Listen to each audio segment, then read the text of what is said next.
జనగామ జిల్లా చిల్పూర్ మండలం నష్కల్లో మంటలు చెలరేగి భారీగా ఆస్తి నష్టం జరిగింది. విద్యుత్ షార్ట్ సర్క్యూట్ తో వందల ఎకరాలకు నిప్పంటుకుంది. గడ్డి కట్టలతో పాటు 500 తాటి చెట్లు కాలి బూడిదయ్యాయి. పంట పొలాల్లో కట్టేసిన పశువుల తాళ్లు విప్పడంతో ప్రమాదం తప్పింది.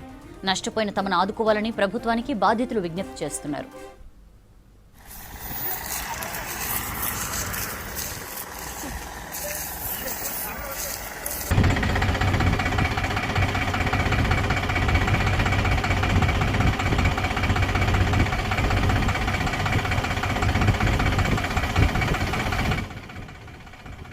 జనగామ జిల్లా చిల్పూర్ మండలం నష్కల్లో మంటలు చెలరేగి భారీగా ఆస్తి నష్టం జరిగింది. విద్యుత్ షార్ట్ సర్క్యూట్ తో వందల ఎకరాలకు నిప్పంటుకుంది. గడ్డి కట్టలతో పాటు 500 తాటి చెట్లు కాలి బూడిదయ్యాయి. పంట పొలాల్లో కట్టేసిన పశువుల తాళ్లు విప్పడంతో ప్రమాదం తప్పింది. నష్టపోయిన తమను ఆదుకోవాలని ప్రభుత్వానికి బాధితులు విజ్ఞప్తి చేస్తున్నారు.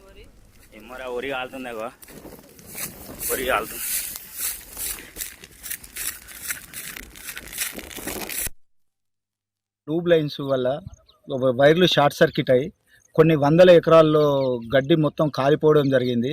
అదేవిధంగా కొన్ని వందల తాటి చెట్లు గౌడస్తులకు వాళ్ళు ఉపాధి పొందే వందల కొద్ది తాడి చెట్లు కాలిపోవడం జరిగింది. ఇప్పుడు వచ్చేసి ఇంకా దాంట్లో పశువులు ఉన్నాయి. ఆ పశువులన్నీ తెంపుకొని పోయినాయి ఆ మంటలకు. ఒక తను వాళ్ళ మంటల్లో చిక్కుకొని ఉంటే స్థానికంగా ఉన్న రైతులు వచ్చి తనను మంటలోకి వెళ్ళి బయటికి తీసుకురావడం జరిగింది. కొన్ని వందల ఎకరాలలో గడ్డి మొత్తం కాలిపోవడం జరిగింది. దాదాపు నష్కల్ నుండి ఉప్పువల్లు పామునూరు పొలిమేర వరకు మొత్తం కాలిపోయింది. గడ్డి మొత్తం కాలిపోయింది. దాంట్లో పశువులు ఎక్కడెక్కడ తెంపుకొని పోయినాయి. చాలా నష్టం జరిగింది. పొద్దున 9 గంటలకు 9:30కు మా డ్రైవర్ అక్కడ కట్టలు కడుతుండే. మాకు 15 ఎకరాల భూమి ఉన్నది.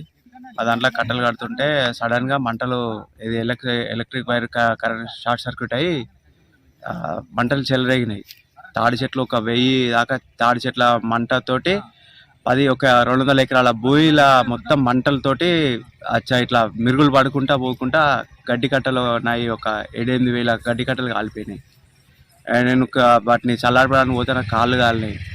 బర్రెలు 5-6 బర్రెలుగా కాలిపోతుంటే వాటి తాళ్ళు ఇప్పేసినాం. మేము వాటిని కాపాడినాం.